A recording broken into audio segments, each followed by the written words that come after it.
RPG lessons learned. When the game is over, when your players are gone, that's when lessons are learned.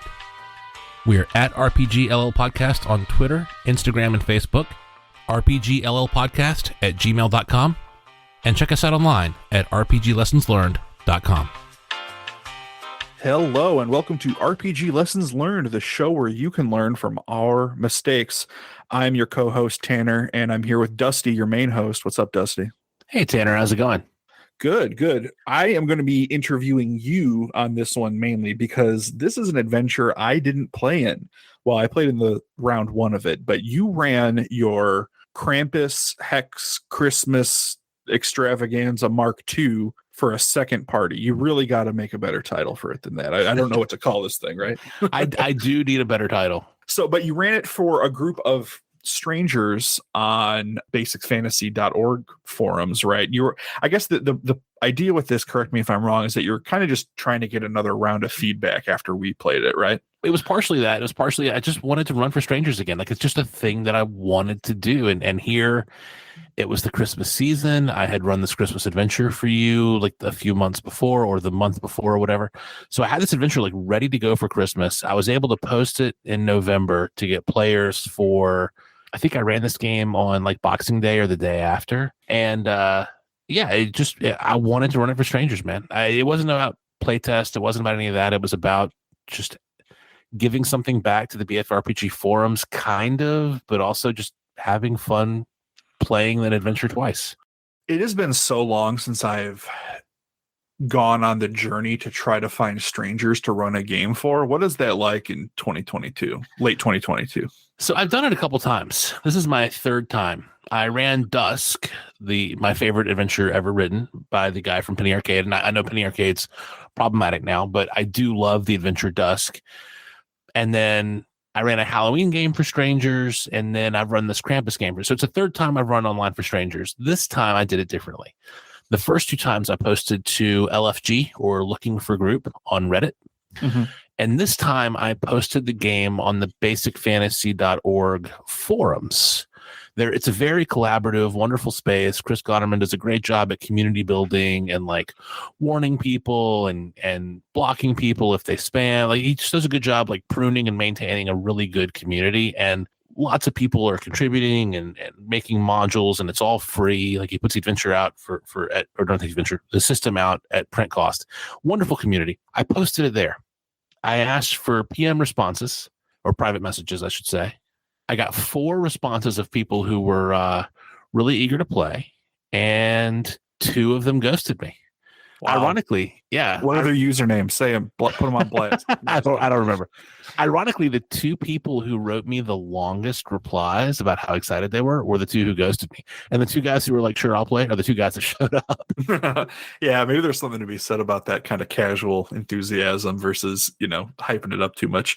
Yeah, I think, obviously RPGs are hard to schedule to begin with, right? But anytime you do something online, like, the flakiness factor is going to at least triple with strangers, and that's just kind of part of the game. But I'm glad you at least got together. So you did things a little bit differently, right? You had them, when we played it, it was one-on-one, and we used your kind of one-on-one hack for BFRPG, playing Fife, going into Santa's workshop. What did you do differently for these 2 players? That's a great point. So we used BFRPG rules as written, and each of those 2 players played 2 characters each. Because we talked about it beforehand. I was like, hey, I expected a group of 4. It's just you 2 guys. What do you want to do? We could, and I threw out a couple options, and they were like, yeah, we're both very comfortable running 2 characters. And sure enough, they're both very seasoned RPG vets. Great players, by the way. That's kind of the nice thing about going on a forum for a specific game. Like, you will get people who are familiar with the system and are down to make it work, right? Absolutely. And the pre-mades, like, I had done pre-made characters. They were really into the fact that there were pre-mades. They chose pre-mades. They were very kind about the fact that I had pre-mades, and they thought that they were good. So yeah, the players played 2 characters, but that's really the only thing that I did differently, Tanner, is I ran BFRPG rules as written, and each player played 2 characters. But the players were totally different. There are people different than me online? A serious question for you. Have you ever run the same adventure twice for more than one group? Yeah, when we did Holy Matrimony, I think when I ran it for you guys, I think it was the third or fourth time I'd run it. Either I ran it for home groups, I'd ran it at conventions a couple times, and then yeah, I ran it for you guys as well. Did you find a tremendous variability between, like, did they do wildly different things? Not really, but that adventure is so much more linear than what Christmas Krampus is, and you know, L5R is obviously a little bit more restrictive with what you should and shouldn't be doing as characters in that world. So in that sense, I didn't, but I can imagine, I can see where you're going with this. Was it wildly different? For me, it always is. I have run Dusk for like 6 groups, no lie, 6 groups. I have run Terror on the Kataro for 3 groups, and I'd like to run that one more. I really enjoy Terror on the Katara. And now I've run the Krampus one for 2 groups, and each time I find the groups do things completely differently. They approach the adventure differently. They were scared of different things. They were intrigued by different things. It's really, if you've never run the same adventure twice, audience, and maybe I say this in last episode, I alluded to my embarrassment of riches and having a rich gaming life right now. If you only have one game, then I apologize for assuming that you have the same privilege I do. But if you have the opportunity to run the same adventure for multiple groups, boy, I think it's a really neat experience. So it wasn't like a stress for you. It wasn't like throwing you off too bad. It was just more of an interesting factor rather than like oh crap, well they're doing this whole completely different thing, so I got to rewrite this, right? No, every time I run the same adventure, I get more comfortable with it. And the variation is the source of fun for me. The players doing stuff differently is the reason I find it interesting, and I just get better and better and better and better at running that one adventure. So when we played this one, I think I blew up Krampus in like 2 turns. Did they try to seduce Krampus, or what? How did they go about it differently? Oh yeah, they charmed Krampus. Yeah, but they had to. Let's talk about what went wrong. Combat went wrong. So the combats with the hobgoblins and the goblins and all that, that was pretty predictable. 1 or 2 hit die creatures versus, typically level 3. My pre-made characters are all like level 3. Actually, they all have the same number of XP. So some are level 4 like thieves, some are level 3, some are level 2 like magic users, but whatever. A group that has a decent amount of power. So the goblin fights and hobgoblin fights are pretty predictable. Krampus, though, was such a pushover for you that I was like, I've got to give him a better ice spell. So I took a bugbear and I decided that at the beginning of the fight, I was going to give him this ice or breath weapon, this icy spell or whatever. And for this group, I gave Krampus Ice Storm, a level 4 magic user spell that does 5d6 damage. And in that one opening move, Krampus took out 2 of the 4 player characters. So it wiped them and did a ton of damage to the remaining 2. So the PCs basically had no choice but to cast Charm. They succeeded. Krampus failed his saving throw. Krampus did not deviate from his course of going out into the world to kidnap children, but Krampus was able to give. Oh man, dude, Tanner, talk about this adventure being different. I had to roleplay Krampus. Oh yeah, I didn't give him a chance to roleplay at me. He got to talk about his point of view, that he's taking the children that don't participate in society and don't contribute to society, and that's who he's taking, and he's strengthening society as a whole. Like, I had to come up with this whole thing that Krampus is basically like Krampus eugenics, which, by the way, let me be clear, eugenics is terrible and awful. So Krampus is so he's a villain. He's a villain. He's a villain, yeah. But I had to come up with this whole like villainous justification for what he's doing. And when the players were like, maybe you shouldn't do that, charm, charm, charm, he's like, oh, you guys are so silly. I know that you're kidding. Because charm doesn't stop you from doing what you would normally do. Yeah, it's not like a mind control spell. But they were able to finagle it so that they could get their heal up and then maybe next year kill Krampus. It's so interesting that me and you, I don't think we've talked about it on the show, but speaking for myself, and I believe you too, we're both pretty anti-fudging when it comes to die rolls. Is that correct?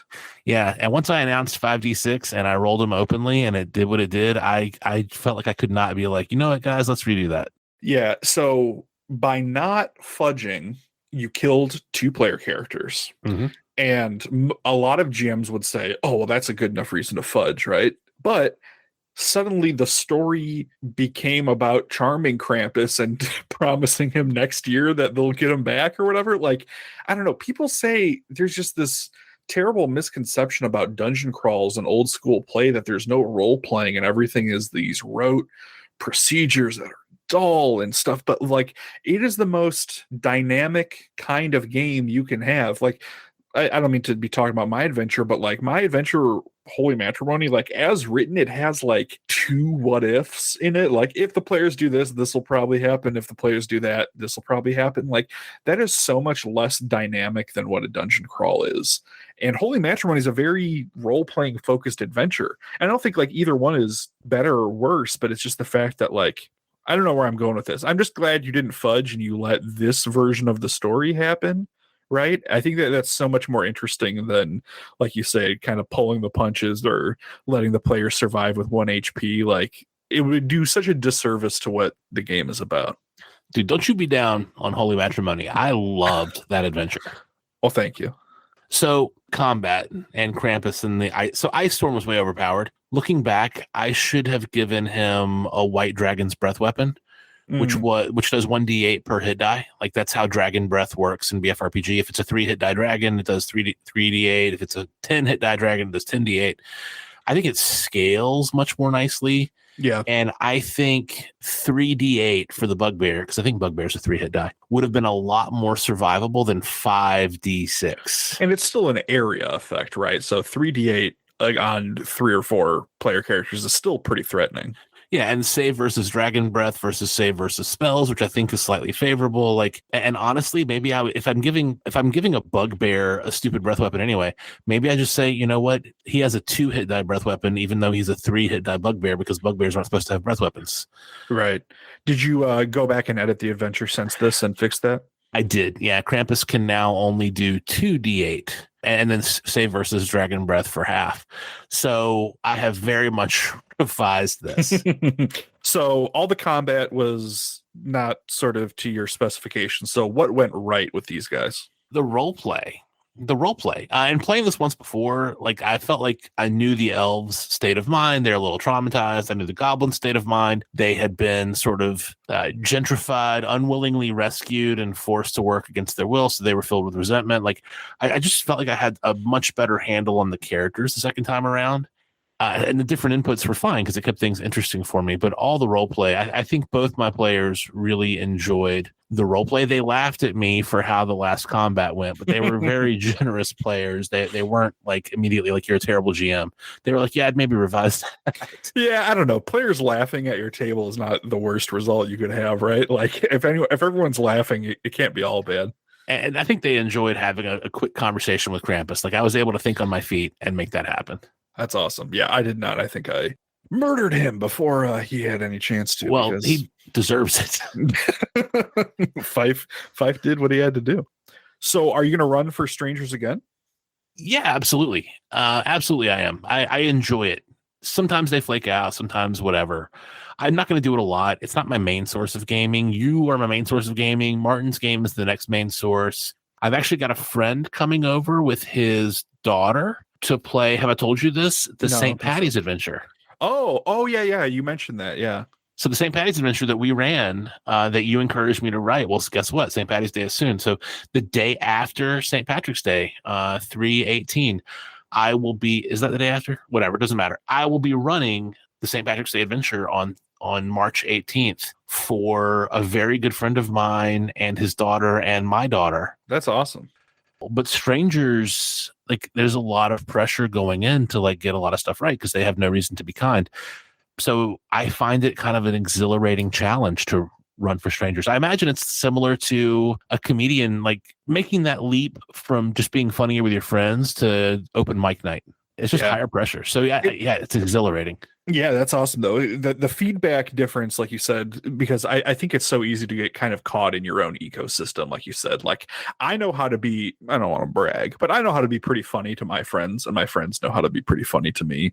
But like if you drop me at a party with some people I don't know and I'm trying to make it work, I don't know if, like everyone kind of code switches, right? Like I'm in a different mode when I'm with strangers rather than close friends. And I think that's true for RPG games as well, right? That's a great point. So are you going to do the same method of looking for four guys and then only getting two and then running? Did that work out well for you? I think I'm going to go back to LFG. Yeah. And I say that especially now, like we're recording this on February 24th. God knows when I'll release it. But given the fairly recent events of the OGL stuff, I think a lot of people are a lot more willing to explore other groups. And I haven't looked at LFG in a while. Again, looking for groups on Reddit. I imagine that it might be more open to games that are not 5e, unlike before. Yeah. So I think I would try LFG again. I had better response rates. I think both times, like 4 out of 5 showed up. I was going to say, if I were you and you want to have 4 players, I would say looking for 6 players, honestly. Luckily, old school type games are, and maybe that's kind of a pain virtually to play with 6 players in one GM, but like old school games generally work pretty decently well with bigger party sizes. So maybe that would be, I don't know, that'd be my advice. But if you feel like 5 is good, that's probably good too. Yeah, I think I'm going to ask for 5. And as long as I get more than 1. Yep. If I get 1, I think it's like, hey, we call it because it's awkward to role play with a stranger. Mm-hmm. But if it's at least 2 people, I can do the 2 characters thing, or we can do the 2 characters thing and say one of them's a hireling, so you're not really role playing them; you're just doing their combat maneuvers.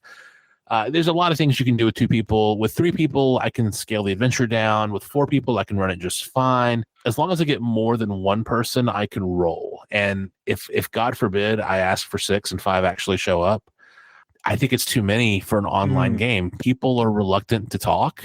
Yeah. And yeah, that makes sense. Yeah. 5 players can work pretty well with a home group, right? If you're blessed enough to have 5 people all together. And but yeah, I think, like you said, if you're doing it over Zoom or whatever, I think it can be a little bit rougher. You know what I would do differently next time? Someone actually, we've gotten fan mail, Tanner. What? I know, and I haven't told you this. I'm again, this podcast is such a hobby that I don't devote the time it deserves to it. But Sean, hi Sean, we've gotten fan mail from a listener named Sean who reached out, and he specifically said, "Hey, if you do another game like you did on the BFRPG forums," because I had replied to him about, "Hey, here's where I ran a game." He wanted to know if we were going to go to a convention, and I said, "No, I'm doing this instead." I think because of him and maybe the 3 other listeners that we have out there, I might, yeah, exactly. I might insert kind of a 10-second advertisement for my game in a podcast right before it goes out. That way it's timely, and try to recruit for the game from the podcast. Maybe I'll do that next time. That sounds fun. Yeah, that'd be cool. I'd be down for that. We should do that. Yeah, excellent. So, lesson learned time? Absolutely. Playtest your games. Running more than once is great. If you have enough groups, if you have enough gaming in your life, if you're a GM who runs stuff and your players don't get together often enough, like just reuse your prep. Reuse the prep that you did for your home group that you love and use it online for strangers because you've already prepped it. Yeah, the satisfaction of like taking a thing, like creating an adventure and refining an adventure are like different enough that I think that both are kind of worth, exploring and having fun with. And in my experience, again, I just get more and more comfortable in the adventure, and there's such variation from the players that it's its own kind of fun. Yep, it's different every time.